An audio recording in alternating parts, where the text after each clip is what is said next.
Di Timur Tengah masih membara, namun arah angin politik ini berubah haluan secara tak terduga. Donald Trump secara mengejutkan melontarkan kecaman keras, meminta Israel menghentikan gempuran ke Libanon yang kian tak terbatas. Apakah kritik tajam ini menjadi sinyal nyata runtuhnya kemitraan abadi, atau sekedar strategi diplomasi demi mengamankan kepentingan sendiri? Saya Yudi Handoyo, Anda menyaksikan Sindo Prime.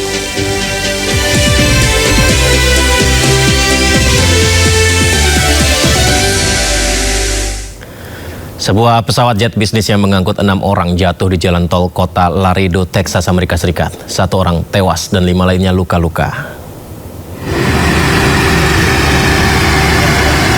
Pesawat jenis Cessna milik maskapai NetJets terjatuh, 1 orang tewas. Sedikitnya 5 orang lainnya luka-luka. Pesawat yang terbang dari Meksiko menuju Austin tersebut jatuh di jalan tol setelah sempat melaporkan adanya gangguan teknis dan berupaya mendarat darurat.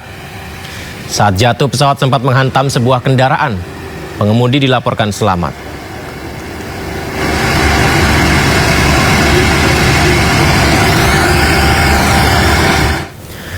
Jelang kesepakatan damai antara Iran dengan Amerika Serikat, Israel terus melancarkan serangannya ke Libanon Selatan. Kali ini Israel menargetkan jurnalis yang sedang bertugas.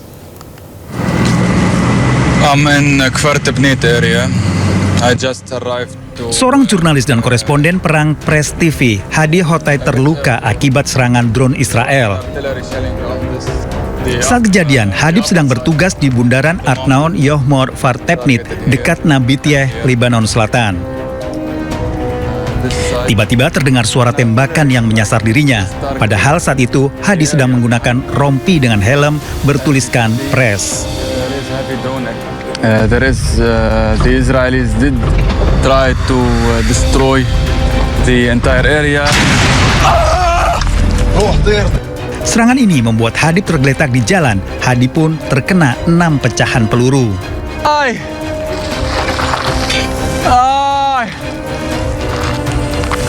يا علي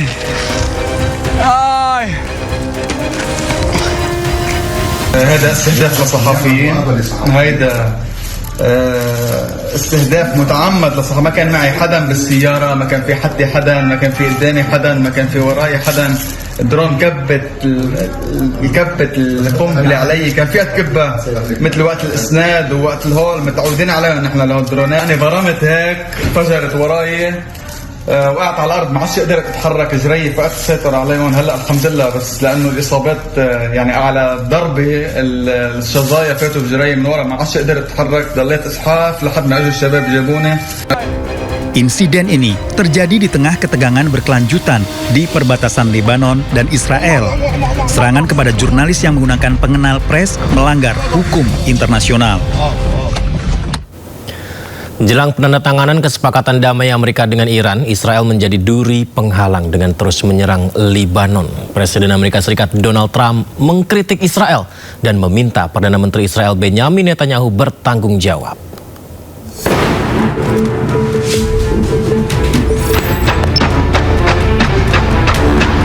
Jelang pertemuan damai Amerika dan Iran, Israel terus membombardir Lebanon. Padahal poin kesepakatan damai, seluruh pihak harus menghentikan perang secara menyeluruh, termasuk di Lebanon. Namun Israel menolak kesepakatan damai Iran-Amerika. Israel bahkan mengecam kesepakatan damai AS-Iran dan akan terus gempur Lebanon dengan alasan membela diri. צהריים טובים. למדינת ישראל אסור לקבל את הפסקת האש בין ארצות הברית לאיראן. אנחנו חייבים לפעול מתוך תודעה ברורה ובלתי מתפשרת. ביטחון אזרחי מדינת ישראל מעל הכל. מדינה ריבונית אינה קבלן ביצוע של שום מעצמה. היא אינה מחויבת להסכמים שסותמים את הגולל על היכולת שלה להגן על העם שלה. מול איומים קיומיים אסור לנו לפעול מתוך לחץ חיצוני, אלא מתוך צו המצפון שלנו. כשם שאדם מחויב לעשות את מה שהוא נדרש כדי להגן על הבית שלו, מדינת ישראל מחויבת לעשות הכל כדי להגן על אזרחיה. אנחנו חייבים להמשיך להרוס את הבתים בדרום לבנון, חייבים להמשיך להרחיק את התושבים בדרום לבנון. חייבים להמשיך לחסל מחבלי חיזבאללה בלבנון. Presiden Amerika Serikat Donald Trump pun mengaku tak senang dengan cara Israel. Bahkan Trump mengkritik Israel dan serangan terbaru mereka di Beirut saat bertemu dengan Emir Qatar di G7 di Evian, Lebang, Prancis. I saw that attack. I saw where that bomb went. Did you see what happened? That was a vicious, that was too much. You know, you can do too much also. But we've had a very effective relationship. Without us, without the United States, there would be no Israel. Without me, there would be no Israel, because no other president was willing to do what I did. I've had a great relationship with Bibi, but now Bibi has to be more responsible with respect to Lebanon. Penandatanganan kesepakatan damai semula dikabarkan akan dilakukan pada Jumat 19 Juni, namun belakangan mundur menjadi Sabtu 20 Juni di Swiss. Pergesekan antara Amerika Serikat dan Israel rupanya makin mengemuka. Presiden Donald Trump tegas menyatakan dirinya tidak senang dengan cara Israel menangani Hizbullah saat ini, terutama jelang penandatanganan kesepakatan damai Amerika dengan Iran. Hal ini dinyatakan Trump di sela-sela pertemuan dengan Emir Qatar di perhelatan KTT G7. Israel's fighting Hezbollah too long and too many people are being killed. And you don't have to knock down an apartment house every time you're looking for somebody. Because there are a lot of people in those apartment houses, and they're not all Hezbollah, that I can tell you. And I suggested to Israel to let Syria take care of Hezbollah. Because to be honest with you, I think they do a better job of doing it. And I didn't like Syria. I didn't like where 2 hours before we're signing the agreement that there was an attack in Lebanon, in Beirut. It was right in, it wasn't like in the southern side and, you know. Menteri Luar Negeri Iran Abbas Araghchi mengatakan penghentian pertempuran di Lebanon sebagai prasyarat kesepakatan damai dengan Amerika Serikat. Hal ini disampaikan di markas Kementerian Luar Negeri Iran pada Selasa dalam pertemuan dengan para duta besar dan kepala misi diplomatik di Teheran.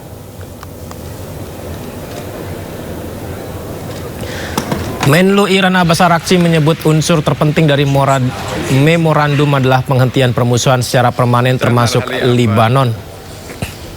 Ia juga menegaskan setiap serangan militer di masa mendatang oleh Israel terhadap Lebanon atau pendudukan berkelanjutan atas tanah Lebanon akan menjadi pelanggaran terhadap memorandum ini. Sebelumnya hari Minggu 14 Juni Trump mengumumkan bahwa Amerika Serikat telah mencapai kesepakatan dengan Iran untuk mengakhiri konflik. Babak baru negosiasi Iran-AS akan dimulai setelah penandatanganan resmi berlangsung pada hari Jumat mendatang.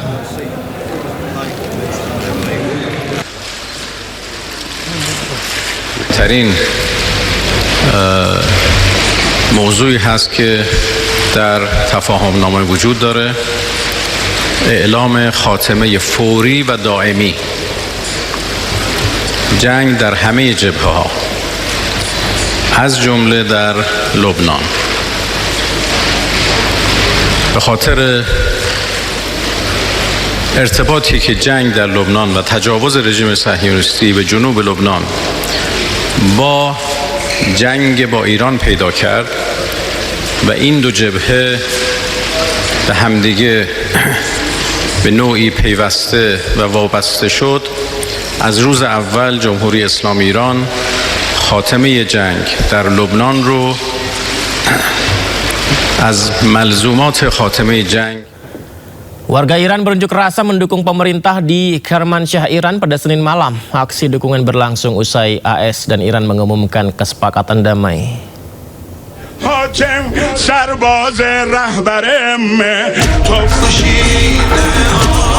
Warga Iran turun ke jalan untuk mendukung pemerintah usai Amerika Serikat dan Iran mengumumkan kesepakatan damai. Aksi unjuk rasa tersebut berlangsung di Kermanshah, Iran pada Senin malam. Mereka beramai-ramai menyorakan dukungan sambil mengibarkan bendera dan membawa foto-foto pemimpin tertinggi Iran.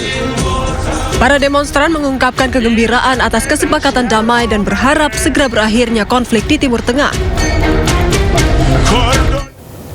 Amerika Serikat mulai membuka blokadenya di perairan Oman menyusul tercapainya kesepakatan damai. Selat Hormuz bisa dilintasi oleh siapapun, namun ada biaya layanan yang akan dipungut oleh Iran.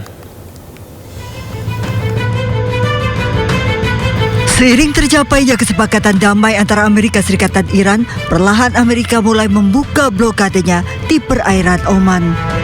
Dikutip dari media penyiaran Iran Press TV, pencabutan blokade mulai dilakukan oleh Angkatan Laut Amerika Serikat.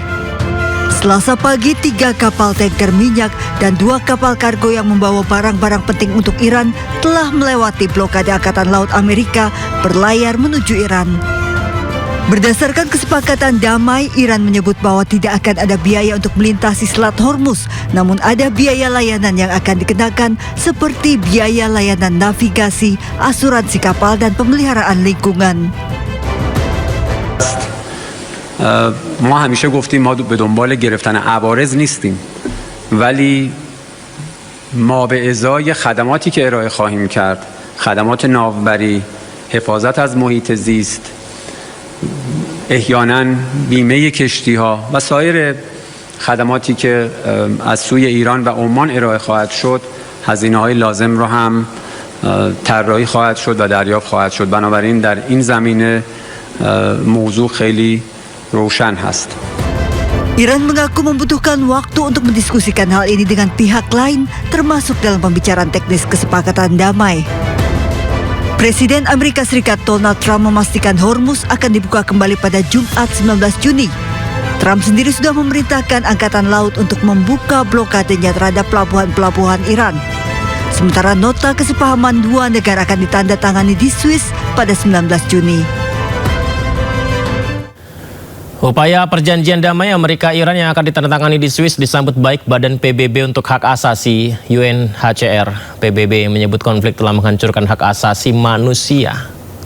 The announcement that the United States and Iran have agreed on a peace deal that provides for an immediate and permanent ceasefire, the reopening of the Strait of Hormuz, and a framework for further negotiations. The conflict has had a devastating impact on human rights across the region and around the world. The last months have shown that the deep differences in the region cannot be resolved.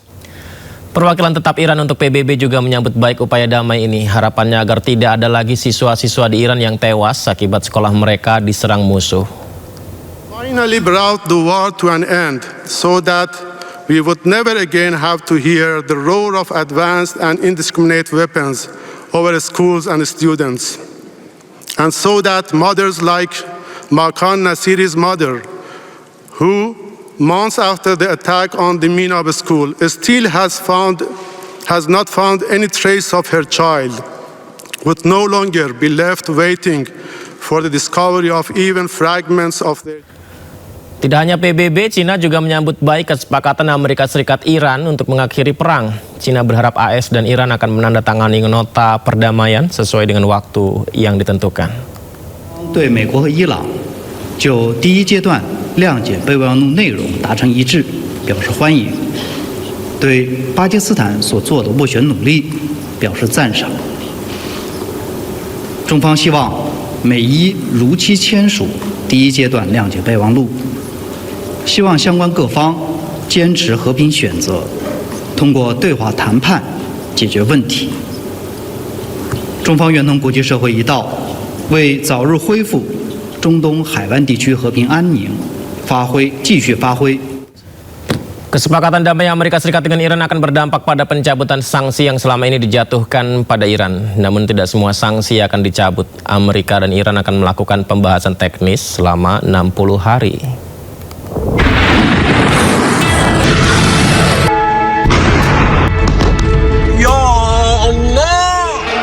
Sejak perang Amerika, Israel dan Iran berkecamuk 28 Februari, Amerika telah melakukan sejumlah pembatasan pada Iran, termasuk pada industri energi Iran.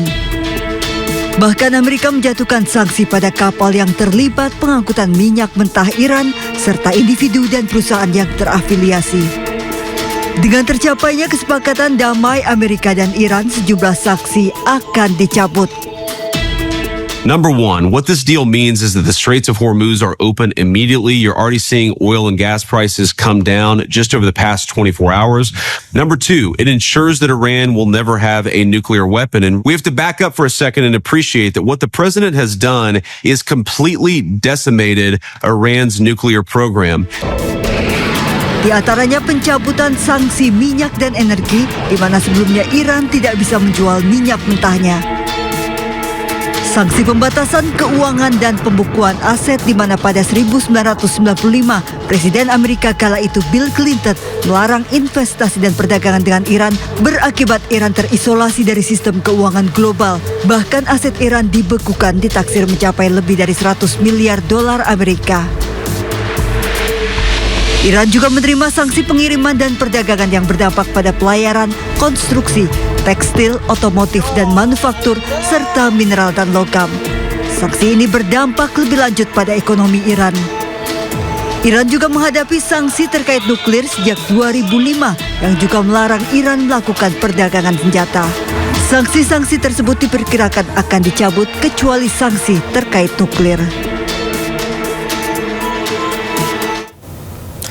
Presiden Komisi Eropa Ursula von der Leyen mengisyaratkan bahwa sanksi Uni Eropa terhadap Teheran tidak akan dicabut. Hal ini merupakan reaksi dari adanya sinyal kesepakatan damai AS-Iran pada Jumat mendatang.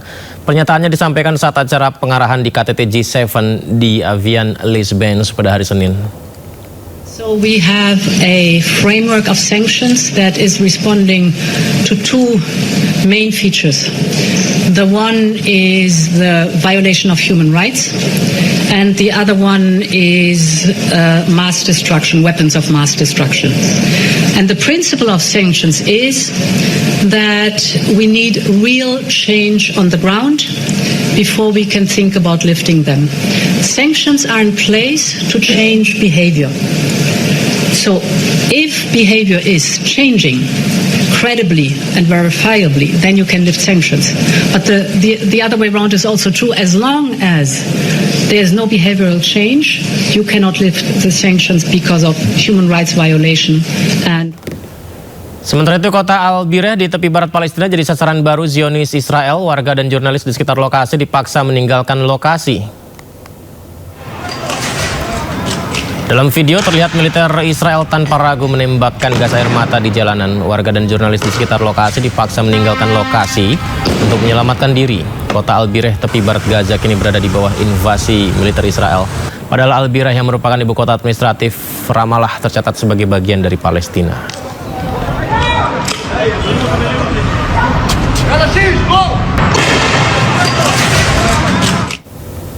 Pemukim Israel menyerang masjid dan membakar area sholat perempuan di tepi barat Palestina. شباب وينكم يا شباب؟ المستوطنين ولعوا الجامع تعالوا. Ya pemirsa, informasi yang kami dapatkan ada kobaran api dari dalam ruang sholat perempuan di sebuah masjid di desa Jiljilia tepi barat. Ini adalah ketika pasca kebakaran terjadi. Ternyata juga ada beberapa titik yang menyala apinya. Sekelompok pemukim Israel menyerbu desa itu saat fajar dan membakar masjid. Kebakaran menghancurkan seluruh area sholat perempuan dan menyebabkan kerusakan pada bagian luar masjid. شباب وينكم يا شباب؟ المستوطنين ولعوا الجامع تعالوا. Setelah 32 bulan ditahan Israel, seorang warga Palestina akhirnya dibebaskan. Saat pulang, seorang ibu sampai tidak mengenali bahwa yang pulang adalah putranya.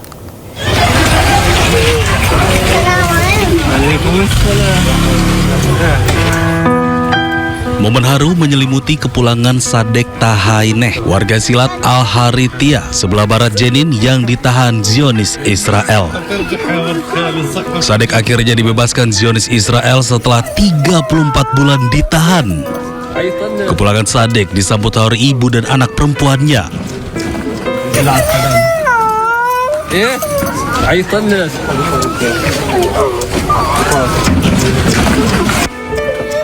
Anak perempuan Sadek tidak kuasa menahan tangis saat ayahnya kembali dalam kondisi selamat.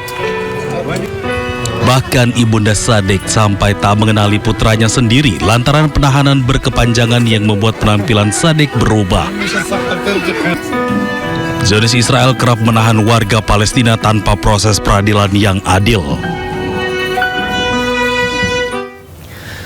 Menteri Luar Negeri Republik Indonesia Sugiono resmi tiba di kota Kazan, Rusia guna menghadiri konferensi tingkat tinggi KTT Rusia ASEAN 2026.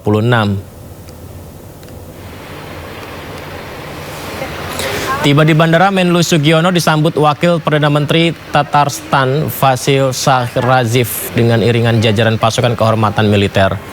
Dalam penyambutan diplomatik tersebut, delegasi Indonesia disuguhi prosesi adat tradisional roti dan garam, serta kudapan khas tempat yang dikenal sebagai cak-cak.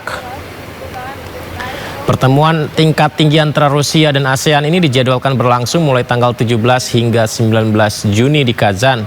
Kehadiran Indonesia dalam forum strategis ini memegang peranan krusial di tengah upaya penguatan kemitraan ekonomi dan stabilitas geopolitik antara blok Rusia dengan 11 negara anggota ASEAN.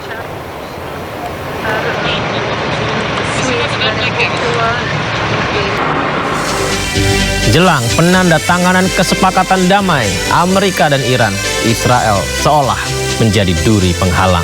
Terbaru Trump mengecam serangan Israel ke Lebanon yang kian membuat berang. Nah, akankah Trump kali ini sungguh-sungguh berniat menghentikan perang? Kita diskusikan usai jeda di Indo Prime.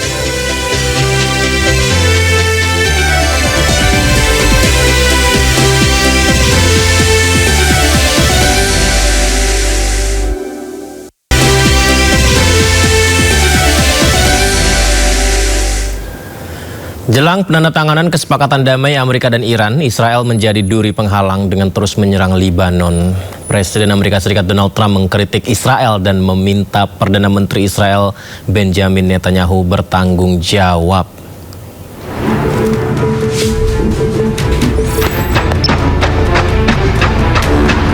Jelang pertemuan damai Amerika dan Iran, Israel terus membombardir Lebanon.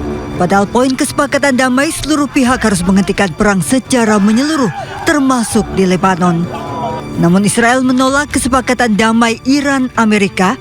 Israel bahkan mengecam kesepakatan damai AS-Iran dan akan terus gempur Lebanon dengan alasan membela diri. צהריים טובים. למדינת ישראל אסור לקבל את הפסקת האש בין ארצות הברית לאיראן.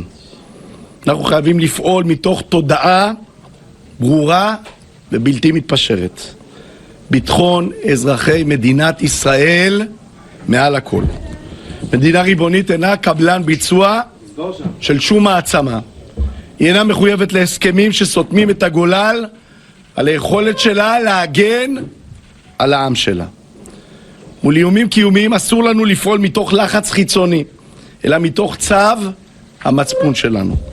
כשם שאדם מחויב לעשות את מה שהוא נדרש כדי להגן על הבית שלו, מדינת ישראל מחויבת לעשות הכל כדי להגן על אזרחיה. אנחנו חייבים להמשיך להרוס את הבתים בדרום לבנון, חייבים להמשיך להרחיק את התושבים בדרום לבנון, חייבים להמשיך לחסל מחבלי חיזבאללה בלבנון. Presiden Amerika Serikat Donald Trump pun mengaku tak senang dengan cara Israel. Bahkan Trump mengkritik Israel dan serangan terbaru mereka di Beirut saat bertemu dengan Emir Qatar di G7 di Evian, Lebang, Prancis. I saw that attack. I saw where that bomb went. Did you see what happened? That was a vicious, that was too much. You know, you can do too much also. But we've had a very effective relationship. Without us, without the United States, there would be no Israel. Without me, there would be no Israel, because no other president was willing to do what I did. I've had a great relationship with Bibi, but now Bibi has to be more responsible with respect to Lebanon. Penandatanganan kesepakatan damai semula dikabarkan akan dilakukan pada Jumat 19 Juni, namun belakangan mundur menjadi Sabtu 20 Juni di Swiss. Ya, ketegangan baru kini melanda sekutu abadi ketika sang mentor mulai kehilangan kendali. Aliansi Washington Tel Aviv kini berada di titik paling krusial ketika Trump secara agresif mengecam Israel akan serangan ke Lebanon yang terlalu brutal. Akankah kecaman terhadap Israel ini bentuk kecemasan Trump? atas kesepakatan dengan Iran yang berpotensi terjegal. Kita bahas malam ini bersama dengan dosen Departemen Ilmu Politik UIII sekaligus Direktur Center for the Study of Muslim Politics and World Society Kompus, Ridwan Al-Makassari. Selamat malam Pak Ridwan, Assalamualaikum Pak. Selamat malam, Waalaikumsalam warahmatullahi wabarakatuh Mas Yudi. Baik Pak, judul kami hari ini, Damai Menjelang, Kawan Lama Ditendang. Apakah itu judul yang tepat untuk menggambarkan apa yang terjadi antara Amerika, Iran, dan Israel, Pak Ridwan? Ya, saya kira secara simbolik mungkin benar ya, karena Amerika saat ini melalui Trump ingin sekali untuk mencapai perdamaian ya, dengan Iran. Nah, ini yang mungkin menghambat adalah perang yang serangan yang terus dilakukan oleh Israel. Jadi, tapi Manhattan bahwa Trump akan all out untuk mendukung ya, yang terjadi di Iran ya, perdamaian. Tetapi sesungguhnya juga sekutu ini tidak, artinya sekutu lama ini tidak akan benar-benar ditendang ya. Gitu Mas Yudi ya, tetap akan menjadi bagian, tetapi perdamaian ini harus tetap terjadi untuk menjaga wajah dari Amerika sebagai penguasa dari kawasan Timur Tengah gitu. Jika Israel dianggap mempersulit ataupun membuat gencatan senjata dan kesepakatan Amerika dan Iran ini terganggu, mengapa Amerika seperti seolah agak sulit menafikan ataupun membiarkan Iran untuk menyepakati sesuai dengan yang diinginkan dan memberikan sebuah sanksi kepada Israel? Mengapa hal itu sulit dilakukan Amerika, Pak? Ya, saya kira satu hal yang pertama adalah Iran selalu menjadikan Lebanon sebagai salah satu bagian dari perjanjian ya. Jadi itu tidak terpisahkan. Tetapi kemudian kalau kita melihat Israel ini kan pendekatannya adalah strategi keamanan. Jadi selama mereka melihat bahwa Iran ini masih merupakan ancaman bagi negara Israel, mereka akan terus menggempur. Nah, pada titik ini sebenarnya sangat krusial karena Amerika sangat ingin bahwa perdamaian itu terjadi gitu. Nah, dalam kondisi seperti ini saya pikir di permukaan atau di berbagai kesempatan Trump tidak ragu-ragu untuk mengecam tindakan Iran yang tidak hanya bisa menggagalkan perjanjian, tetapi juga membuat istilahnya peran Iran akan kembali meletus ya ke depannya. Saya kira itu Mas Yudi. Kecaman Trump tersebut akan sejauh apa, Pak, efeknya ataupun dampaknya terhadap hubungan Amerika dan Israel, Pak? Ya, saya kira mereka kan ini sekutu abadi ya. Jadi salah satu presiden yang paling pro Israel ini kan adalah Trump ya. Jadi menurut saya pada titik tertentu mungkin Israel akan mematuhi keinginan dari Trump untuk membuat perdamaian ini akan tetap berjalan, dan artinya ke depan kita akan melihat lagi bahwa perjanjian sekarang ini kan masih istilahnya kesepakatan awal dan masih ada waktu untuk istilahnya mendiskusikan beberapa hal yang terkait ya semacam nuklir, kemudian tentang Selat Hormuz dan lain-lain. Nah, menurut saya saat ini adalah kepentingan dari Trump benar-benar untuk membuat bahwa dia sebagai seorang pembuat perdamaian ya, karena perang ini kan dilakukan oleh Netanyahu, tetapi sebagai sekutu saya pikir mereka akan tetap bersahabat ya, seperti itu. Bicara soal kepentingan Trump sendiri, di internal dinamika politik Amerika Serikat sendiri, mana yang harus diambil Trump untuk menguntungkan dirinya, Pak? Apakah kesepakatan damai dengan Iran itu adalah hal yang mutlak harus dilakukan? Ya, saya kira begitu ya. Ini menurut saya adalah satu momentum ya untuk Trump ya, karena ketika ini gagal, ada kemungkinan pembicaraan perdamaian ke depan mungkin akan semakin sulit, dan itu menyebabkan bahwa Amerika Serikat akan sulit untuk keluar dari rawa perang yang mereka ciptakan sendiri, Mas Yud. Seperti itu. Kalau begitu berarti ini ada hubungannya dengan mengangkat nama baik kembali dari Trump sendiri di internalnya untuk mewujudkan kesepakatan tersebut. Ya, saya kira itu yang diharapkan dia ya, yang diharapkan dari Trump. adalah bagaimana perdamaian yang akan berlangsung di Swiss tanggal 20 yang kita tahu ya, itu benar-benar akan kembali menyelamatkan wajah dia ya sebagai seorang yang istilahnya di dalam negeri itu udah hancur-hancuran ya, anti demokratik, kemudian dan lain-lain, menganggap dirinya sebagai penguasa absolut. Nah, ini yang coba diperbaiki dengan membuat perjanjian damai dengan Iran, meskipun konsesi yang diberikan kepada Iran itu kan sangat luar biasa dan banyak ditentang oleh publik di Amerika sendiri ya. Beberapa melihat bahwa ini secara simbolik menandakan bahwa Iran yang memenangkan peperangan seperti itu. Baik, kalau kita ke Tel Aviv, Netanyahu sendiri dan juga Israel, apakah memang gencatan senjata Hizbullah dan Israel mereka tidak setuju itu masuk dalam kesepakatan antara Amerika dan Iran begitu? Mas Yudi? Ya, kesepakatan damai yang dirancang Iran dan Amerika ini salah satu di dalam poin yang diinginkan Iran adalah gencatan senjata Hizbullah dan Israel ya Pak ya. Nah, apakah ada kemungkinan Israel untuk mengamini atau potensi untuk mengiyakan tentang hal itu Pak? Ya, saya kira kalau memang itu merupakan salah satu penghambat dari terwujudnya perdamaian antara Iran dan Amerika Serikat, Israel akan mendukung hal tersebut.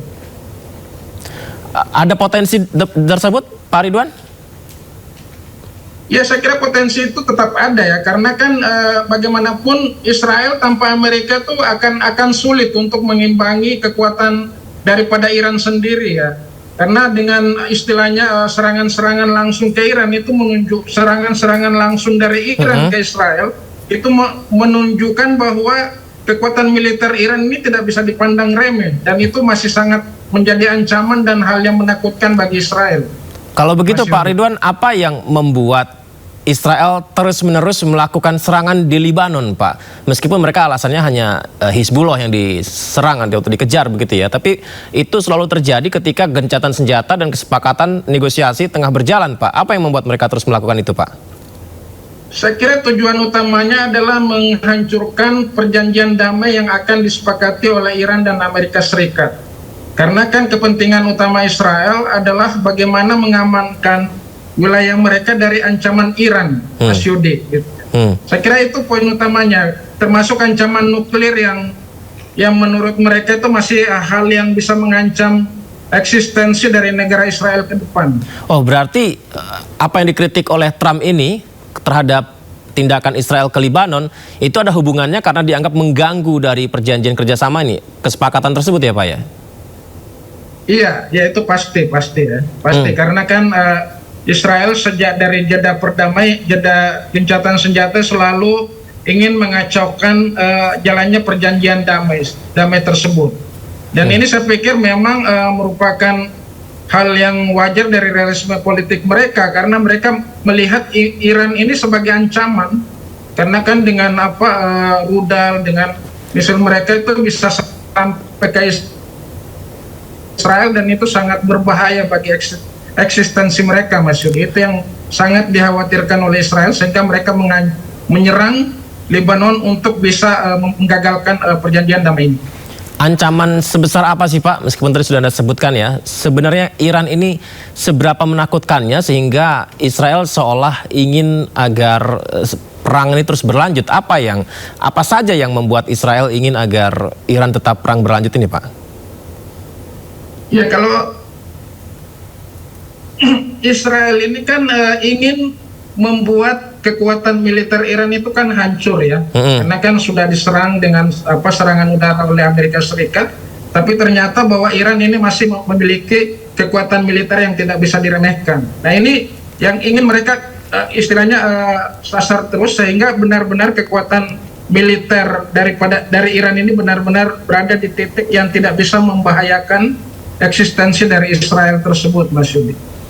Baik Pak Ridwan dan juga pemirsa, ini bicara soal pergesekan antara Amerika dan Israel yang kita bahas tadi ya Pak Ridwan ya. Ini yang makin mengemuka, salah satunya Pak Ridwan dan pemirsa adalah saat Presiden Donald Trump tegas menyatakan dirinya tidak senang dengan cara Israel menangani Hizbullah saat ini, terutama jelang penandatanganan kesepakatan damai Amerika dengan Iran. Kita simak dulu berikut ini. Israel's fighting Hezbollah too long and too many people are being killed. And you don't have to knock down an apartment house every time you're looking for somebody, because there are a lot of people in those apartment houses, and they're not all Hezbollah, that I can tell you. And I suggested to Israel to let Syria take care of Hezbollah. Because to be honest with you, I think they do a better job of doing it. And I didn't like Syria. I didn't like where 2 hours before we're signing the agreement that there was an attack in Lebanon, in Beirut. It was right in, it wasn't like in the southern side and, you know.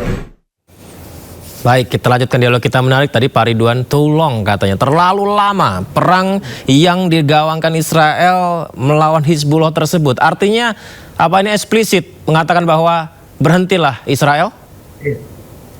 Iya, saya kira memang keinginan Trump ini kan agar Israel paling tidak dalam kondisi menuju perdamaian tanggal 20 tersebut, menghentikan serangan ke Lebanon, agar benar-benar perdamaian itu, kesepakatan awal perdamaian itu bisa dicapai ya.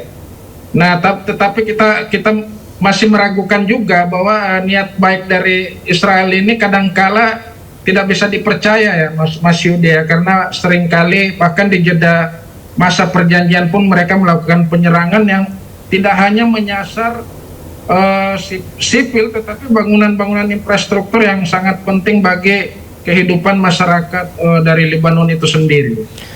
Kalau begitu Pak, kepentingan Trump mengatakan bahwa Israel terlalu lama perangi Hizbullah ini muncul karena lebih kepada kesepakatan dengan Iran pengaruhnya, atau memang dari dulu dia sudah merasa hal demikian? Karena kan ini perangnya juga sudah lama ya Pak Ridwan. Apa karena hanya ingin segera cepat negosiasi saja Pak Ridwan?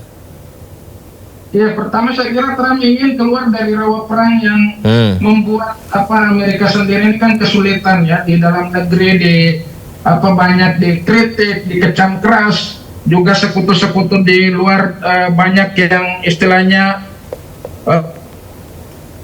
50-50 mendukung dan tidak. Dan saya pikir kepentingan jangka pendek memang iya, tujuannya bagaimana perjanjian damai ini tidak batal ya, karena kalau batal kemungkinan untuk melakukan negosiasi diplomatik selanjutnya mungkin agak sedikit merupakan masalah ya, karena dia dikejar waktu juga untuk menyelamatkan wajahnya dalam negeri ya, terutama dalam aspek politik ya.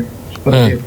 Kalau begitu apa yang akan terjadi ke depan Pak, ketika Amerika ini diharapkan mencapai kesepakatan dengan Iran, akan tetapi ada pertimbangan-pertimbangan, salah satunya adalah Israel yang tetap melakukan serangan ke Lebanon.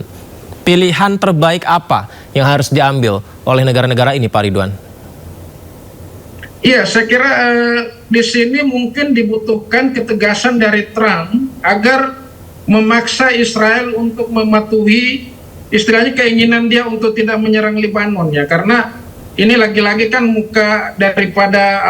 muka diplomasi yang sedang dilakukan oleh Trump untuk membuat perdamaian ini tidak buyar ya, seperti itu. Jadi saya pikir dia akan sangat keras untuk mengecam dan memaksa ya, meskipun kita tahu bahwa kepentingan Washington dan Tel Aviv itu kan kepentingannya sedikit berbeda terhadap Iran ya. Kalau Tel Aviv itu kan menginginkan Iran hancur secara militer, terjadi pergantian rejim. Tetapi kalau Amerika itu kan hanya menginginkan Iran melemah dan ada negosiasi yang bisa membuat mereka menyepakati bahwa tidak akan mengembangkan proyek nuklirnya, seperti itu. Baik Pak Ridwan, kemudian bagi Iran sendiri seperti apa Pak? Karena kita tahu bahwa beberapa kali dikecewakan dengan upaya gencatan senjata, kesepakatan damai dan lain sebagainya. Lantas apa yang membuat mereka mempertimbangkan untuk benar-benar mewujudkan hal ini Pak? Ya, saya kira Iran sendiri juga istilahnya dari segi ekonomi itu kan sudah istilahnya hancur-hancuran ya. Tuntutan dalam negeri agar terjadi perbaikan dalam bidang ekonomi kesejahteraan itu kan semakin menguat juga. Dan kita melihat bahwa sebenarnya di Iran sendiri ini kan kekuatan garda revolusi dan pemimpin-pemimpin sipil ini kadang juga tidak sejalan ya. Tetapi saya kira dalam hal ini keinginan untuk membuat perdamaian ini cukup besar, karena beberapa konsesi yang bisa diterima oleh mereka ini akan bisa membuat mereka untuk bernapas dan kembali membangun istilahnya wilayah Iran yang sudah remuk redam ya, hancur seperti itu. Berarti hingga titik ini Pak, kesimpulannya progres baik Pak ya untuk menuju perdamaian, menghentikan perang. Ya, saya kira perjanjian damai di Swiss ya, tanggal 20 Juni itu akan tetap berlangsung ya, dan saya pikir Netanyahu juga akan memahami bahwa keinginan daripada Trump ini kan benar-benar untuk membawa mereka pada titik untuk bisa damai dan membuat Amerika keluar dari kawasan Timur Tengah untuk tetap dengan wajah tegak ya, tidak tertunduk sebagai pihak yang kalah perang, karena semakin lama mereka akan semakin hancur dengan strategi bertahan Iran yang luar biasa, Mas Yudi.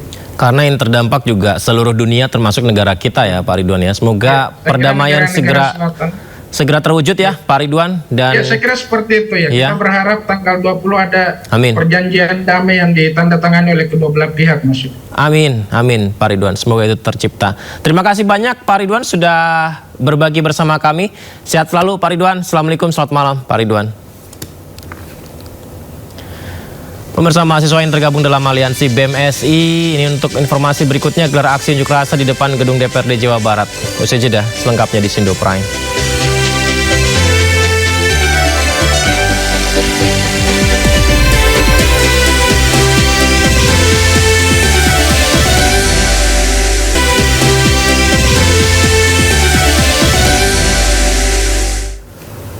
Pemirsa, dunia sedang berubah dengan sangat cepat. Kalau dulu kita bicara soal literasi baca tulis, sekarang kita bicara literasi digital. Di puncak transformasi ada namanya artificial intelligence atau AI. Dalam beberapa kesempatan sering disampaikan AI bukan lagi masa depan. AI adalah hari ini. Kita tidak bisa lagi menutup mata atau sekedar menjadi penonton. Kita harus jadi pemain, kita harus jadi penguasa teknologi tersebut. Oleh sebab itu, adik-adik pelajar diharapkan memahami bahwa AI alat mempercepat, bukan alat untuk membuat kalian malas. Itu kata Pak Wakil Presiden Indonesia di media sosialnya sambil mengelus-ngelus kucing, pemirsa.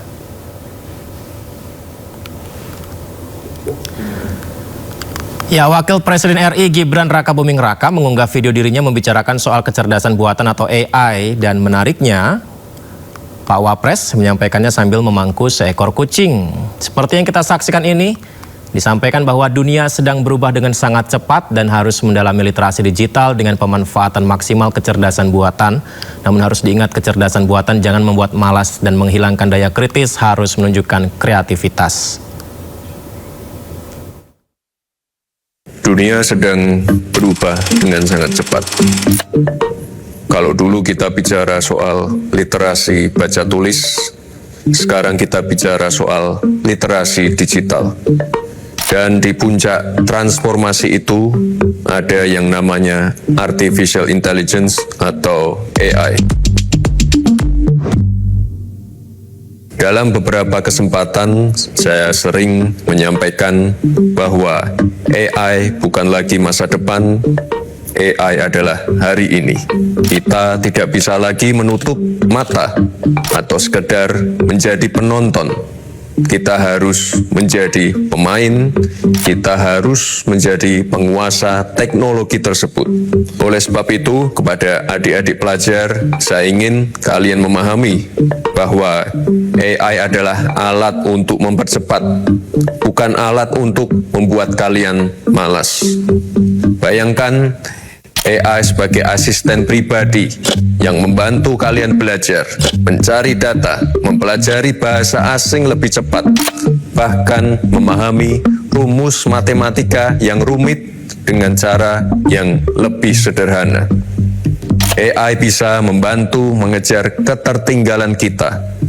Namun, penguasaan teknologi ini tidak boleh membuat kita kehilangan daya kritis.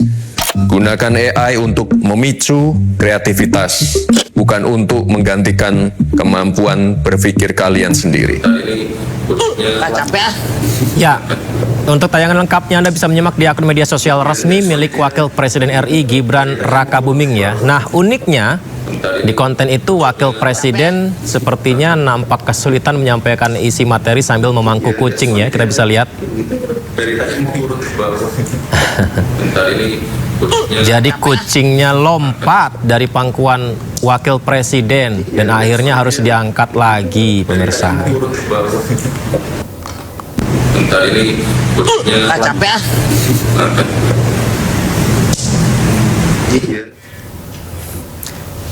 Ya, bicara soal kucing, pemirsa. Berikutnya ini puluhan kucing liar di kawasan Stasiun Gondang Dia, Jakarta Pusat mendapat hadiah steril gratis dari donatur dan relawan. Mereka disterilisasi agar populasinya tidak terus bertambah dan agar bisa hidup lebih sehat di alam bebas. Misi hari ini dimulai. Sebanyak 17 relawan yang tergabung dalam Let's Adopt Indonesia atau LAI berpencar di sekitar Stasiun Gondang Dia, Jakarta Pusat hingga kawasan permukiman. Senjata mereka hari ini hanya jaring, keranjang, dan kesabaran yang tiada batas. Botol plastik berisi makanan diguncang berharap si meong berbulu tergoda dan mendekat. Namun begitu tangan relawan bergerak, kucing langsung kabur secepat kilat. Butuh berkali-kali percobaan, bahkan tangan kosong pun dipakai demi menangkap satu ekor kucing. Akhirnya, 80 ekor kucing pada hari itu berhasil ditangkap sesuai target dan langsung dibawa ke klinik rekanan. Nantinya puluhan ekor kucing liar akan menjalani operasi sterilisasi agar tidak terus berkembang biak. Setelahnya, mereka dirawat 3 hari sebelum dilepas kembali ke tempat asal. Hari ini kita berhasil mensteril sekitar 80 kucing yang ada di sekitaran Stasiun Gondang Dia. Jadi ada beberapa wilayah yang mencakup di area ini. Dan semua kucing yang udah kita steril kita kembali lagi ke tempat di mana kita tangkap. Lumayan menguras emosi dan perasaan juga. Jadi menurut saya ini adalah event yang cukup berarti dan cukup memberikan nilai untuk kehidupan di sekeliling. Sterilisasi bukan hanya sekedar menekan populasi kucing. Kucing yang sudah disteril terbukti lebih sehat dan terhindar dari penyakit organ reproduksi. Biaya yang dikeluarkan untuk steril selain berasal dari donasi juga berasal dari Foundation Brigitte Bardot dari Perancis. Tim Liputan iNews melaporkan. Kita ke informasi berikutnya. Mahasiswa yang tergabung dalam Aliansi Badan Eksekutif Mahasiswa Seluruh Indonesia BMSI menggelar aksi unjuk rasa di depan gedung Dewan Perwakilan Rakyat Daerah Provinsi Jawa Barat, Kota Bandung sore hari tadi. Hidup rakyat Indonesia! Mengusung tema Indonesia Darurat, massa menyuarakan sejumlah tuntutan krusial terkait kondisi perekonomian nasional dan kebijakan fiskal pemerintah. Hingga saat ini ratusan mahasiswa memenuhi DPRD Jabar menyuarakan tuntutannya.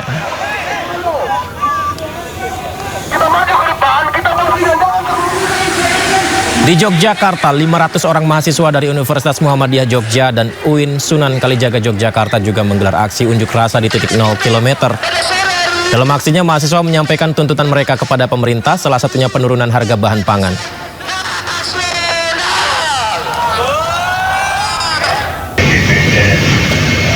Ratusan polisi bersiap mengawal aksi unjuk rasa digelar di depan kantor Gubernur Jawa Tengah, Jalan Pahlawan, Semarang. Massa berkumpul menyampaikan tuntutan terkait kondisi ekonomi Indonesia. Dalam apel pengamanan, aparat diminta mengedepankan pendekatan humanis dan persuasif.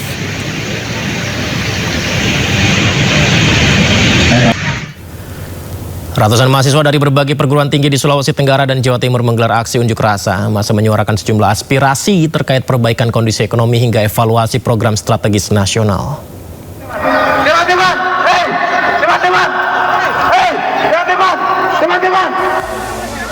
Aksi unjuk rasa mahasiswa yang tergabung dalam Badan Eksekutif Mahasiswa Fakultas Keguruan dan Ilmu Pendidikan Universitas Halu Oleo di depan kantor DPRD Provinsi Sulawesi Tenggara di Kota Kendari berlangsung ricuh. Aksi saling dorong pun tak terhindarkan antara mahasiswa dan petugas keamanan. Kericuan terjadi saat massa aksi memaksa masuk ke dalam kantor DPRD untuk menemui pimpinan dewan. Namun upaya tersebut dihalangi petugas Satuan Polisi Pamong Praja yang berjaga di lokasi. Aksi ratusan mahasiswa dari berbagai universitas di Jawa Timur memadati Jalan Gubernur Suryo di depan Gedung Negara Gerahadi, Surabaya. Massa aksi bergantian menyampaikan orasi dan menuntut pemerintah melakukan perbaikan kondisi ekonomi yang dinilai memberatkan masyarakat. Aksi demo ini berlangsung dengan penjagaan ketat petugas kepolisian. Tim Liputan iNews melaporkan.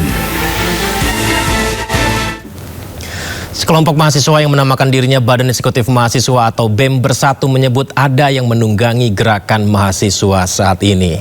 Mereka bahkan menuduh mantan Ketua BEM UGM, Tio Ardianto, dekat dengan jaringan politik.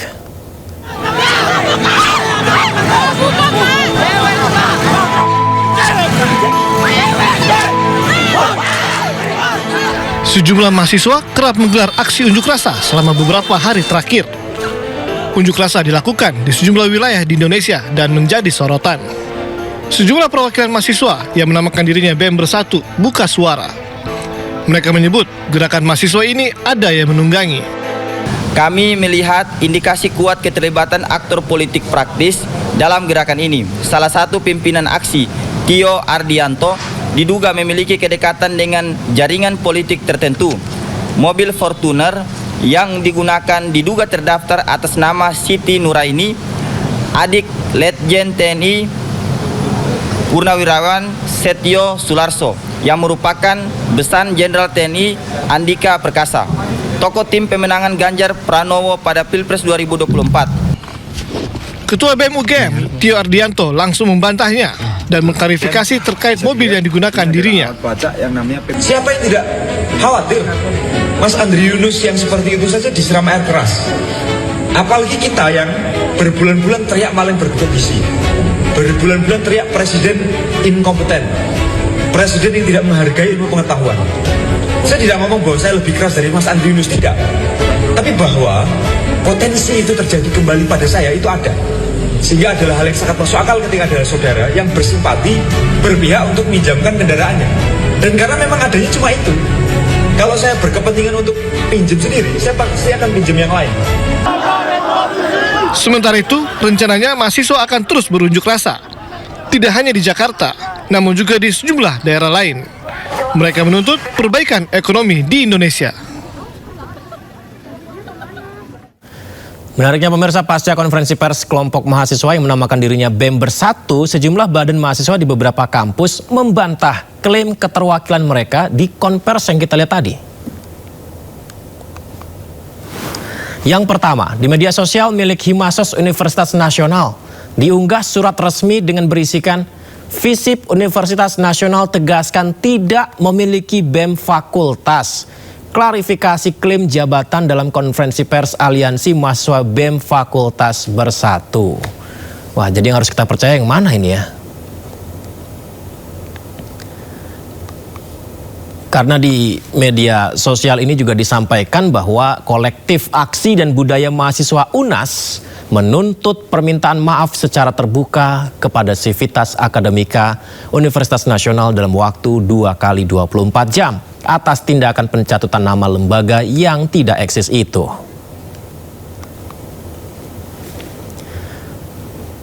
Ya, tidak hanya UNAS ya. Ternyata pernyataan sikap resmi juga disampaikan BEM KM Institut Setiami. Dalam rilis disampaikan ada dugaan penyalahgunaan nama BEM KM Institut Setiami dalam pers conference. Ditegaskan tidak terdapat lembaga bernama BEM Fakultas Ilmu Sosial dan Manajemen Administrasi Institut Setiami. BEM KM Setiami tidak pernah memberikan mandat penugasan kepada pihak bersangkutan hadir dan mewakili organisasi. Masih ada lagi, ini kalau Anda lihat di media sosial masih banyak sebenarnya. Kami kutip beberapa di antaranya saja seperti yang disampaikan BEM FPSI UNJ. Pernyataan sikap tentang pelanggaran etik mengatasnamakan BEM FPSI UNJ tanpa persetujuan. Jadi BEM FPSI UNJ tidak pernah memberikan persetujuan kepada pihak tersebut untuk mewakilkan menggunakan nama BEM FPSI UNJ.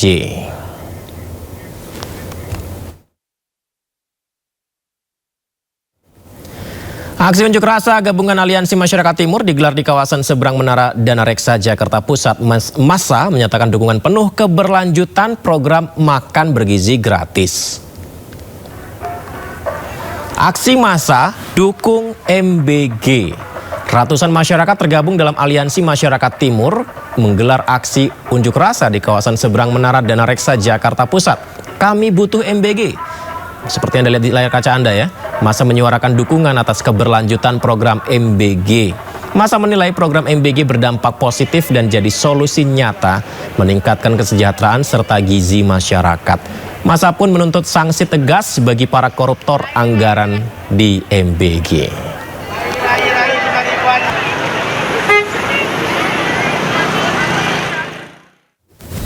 Nah, sementara itu Badan Gizi Nasional memutuskan menyetop sementara program MBG selama masa libur sekolah. Kebijakan diambil untuk membenahi pelaksanaan program MBG termasuk mengaudit seluruh dapur penyedia. BGN pun berharap pelaksanaan MBG dapat berjalan lebih baik saat kegiatan belajar mengajar kembali dimulai nanti. Selain itu skema inisiatif, maksud kami selain itu skema insentif. Skema insentif untuk operasional dapur MBG juga tidak akan selalu sebesar 6 juta rupiah per dapur, melainkan disesuaikan dengan jumlah penerima di setiap SPPG. Wakil Kepala BGN Agustin Arumsari juga menyebut ada kemungkinan penggabungan SPPG jika ditemukan ketidaksesuaian data di lapangan. Kami juga memanfaatkan momentum untuk libur sekolah ini. Kami akan stop semua, kami akan audit semua dapur, sehingga nanti mudah-mudahan ketika nanti anak-anak sudah masuk sekolah, kita sudah lebih baik, kondisi di lapangan sudah lebih rapi, gitu ya. Dan terutama tadi masalah data, saya kawal betul teman-teman Pusdatin kami, setelah data penerima manfaat itu fix, ya, kami harapkan nanti insentifnya enggak fix 6 juta semua kan, sekarang kan diubahlah oleh yang dulu ya, bahwa penerima manfaatnya 1.500 pun insentifnya 6 juta, 500 pun 10 juta, kan yang dulu begitu. Nah, kalau nanti kita sudah mengetahui berapa real penerima manfaat yang menerima dari SPPG tersebut misalnya ya, kan itu dampaknya nanti penata ulangan akan begitu. Mungkin kita akan gabungkan, bisa jadi ya, bisa jadi oh karena di daerah sana ternyata hanya ada sekian, kita akan gabungkan SPPG ini dengan SPPG ini dan seterusnya. Itu proses yang pasti akan mengikuti proses refocusing. Nah, kemudian kita akan tetapkan insentifnya tidak begitu lagi dong, dan tidak sama juga, itu tidak sama juga. Pemerintah menyiapkan sejumlah penyesuaian kebijakan terkait program makan bergizi gratis. Di antaranya penghentian sementara pembukaan dapur atau SPPG baru serta optimalisasi penerima manfaat di berbagai wilayah. Beberapa yang sudah kita dengar, misalnya pertama bahwa akan ada penghentian pembukaan SPPG ya yang baru. Jadi fokus untuk yang sekarang sudah ada. Kemudian penghitungan insentif yang dikembalikan pada metode yang sebelumnya, yaitu berdasarkan penerima manfaat. Menurut laporan atau menurut rapat yang sudah dilaksanakan beberapa waktu yang lalu di Kemenkopangan, hitungannya bisa menghemat sampai kurang lebih 1 triliun setiap bulannya. Artinya setahun itu bisa 12 triliun. Advokat Elsa Syarif menyatakan mundur sebagai pengacara Sony Sonjaya. Elsa menilai selama menjadi kliennya Sony tidak jujur dalam memberikan keterangan. Tapi kalau nggak kayak begini kan harusnya Pak Sony bisa bertanya atau tulis surat. Kenapa Bu Elsa nggak datang kan? Itu berarti kan ada seperti kebiasaan dia menulis surat itu kan? Biasa nulis surat. Kenapa sekarang dia nggak nulis surat ke saya? Dan saya kenapa jadi sulit sekali? Pokoknya saya mau titip surat aja nggak bisa. Baik. Gitu. Jadi ngapain saya kerja yang nantinya loose semuanya, dan terutama perasaan saya juga loose. Lebih bagus saya mundur. Pemerintah siapkan program kompor listrik yang akan berjalan pada tahun 2027 mendatang. Selengkapnya saya jeda di Sindo Prime.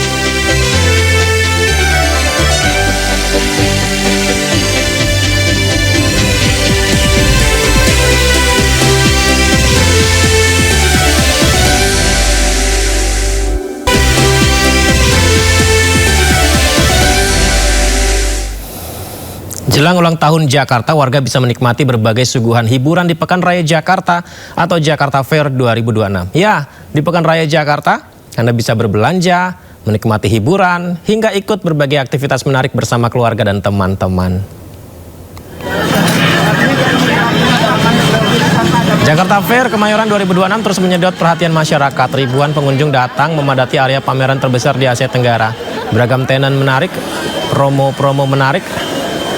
Ini juga diminati oleh masyarakat, berburu kebutuhan rumah tangga, kuliner, hingga fashion. Jakarta Fair menghadirkan layanan pemeriksaan kesehatan gratis juga. Pengunjung dapat memanfaatkan fasilitas cek gula darah, asam urat, hingga kolesterol tanpa dipungut biaya.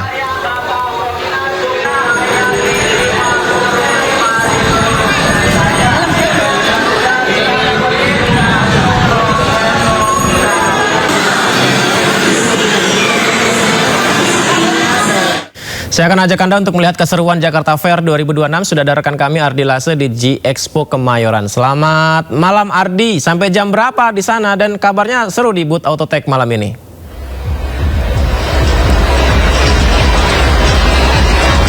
Halo, selamat malam Yudi dan juga pemirsa, pasti Anda iri melihat saya saat ini di PRJ.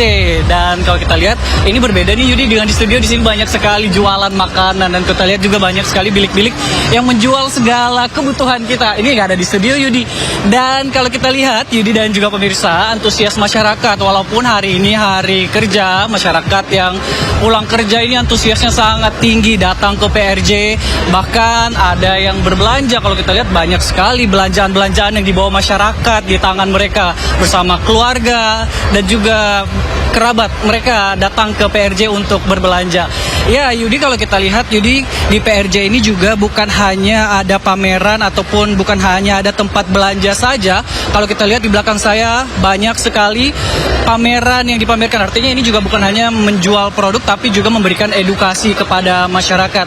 Dan banyak masyarakat yang memang bukan hanya membeli barang ataupun sesuatu pada hari ini, namun mungkin mencari tahu tentang suatu produk, tentang apa produk tersebut. Dan kalau kita lihat beberapa edukasi pun diberikan, salah satunya kalau kita lihat di sini ada bilik Autotech. Bilik Autotech ini merupakan program dari iNews Media Group dan juga Sindo News yang memberikan informasi kepada masyarakat. Ada banyak sekali program yang diberikan di bilik Autotech ini kepada masyarakat. Memang mungkin masyarakat ada yang beberapa belum ingin membeli contohnya kendaraan atau apapun, namun mereka bisa mendapatkan edukasinya atau pengetahuannya dari pameran-pameran yang ada di PRJ ini. Dan mungkin Anda penasaran antusias masyarakat yang datang ke PRJ mau ngapain, apakah cuma mau mencari barang-barang yang dibutuhkan atau memang mencari edukasi. Kita sudah bersama dengan salah satu pengunjung, Mas Riko. Selamat malam. Selamat malam. Gimana nih Mas? Ini merupakan hari ke-7 atau lebih PRJ dilaksanakan. Tanggapannya seperti apa Mas, antusiasnya?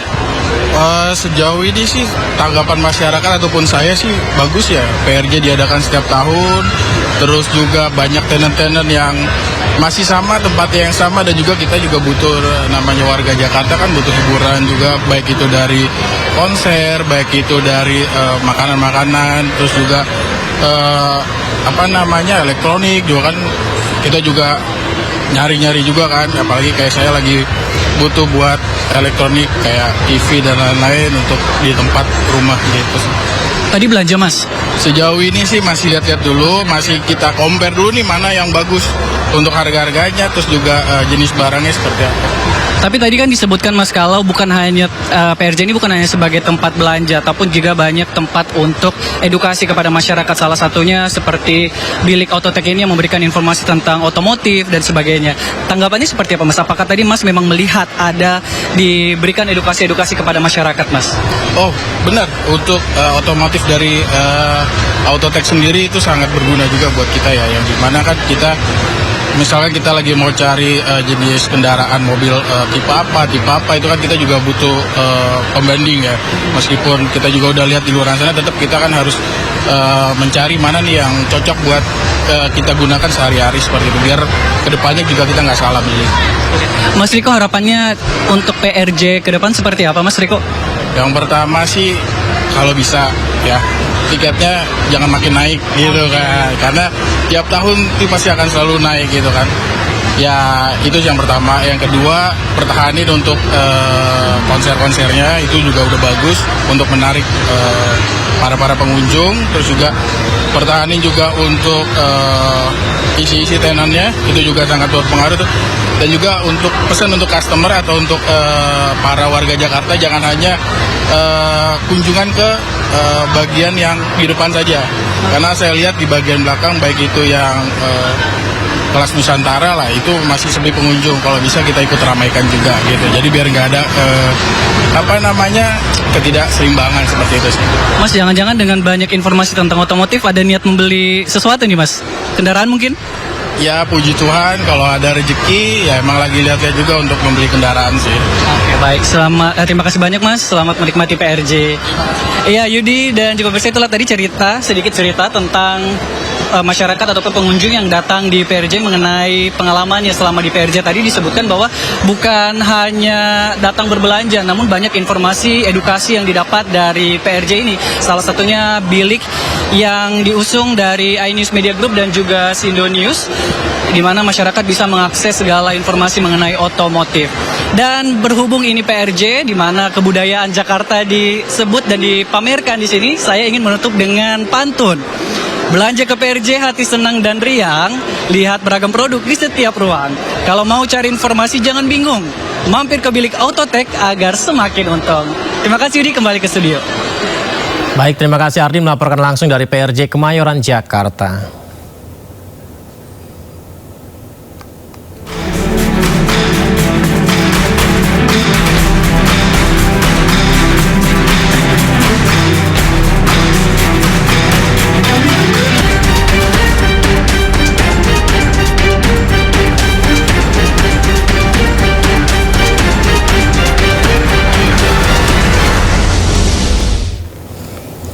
Sebagian besar gas LPG yang kita pakai sehari-hari ternyata masih diimpor dari luar negeri. Untuk mengurangi ketergantungan impor gas, pemerintah menyiapkan program kompor listrik yang akan berjalan pada tahun 2027 mendatang.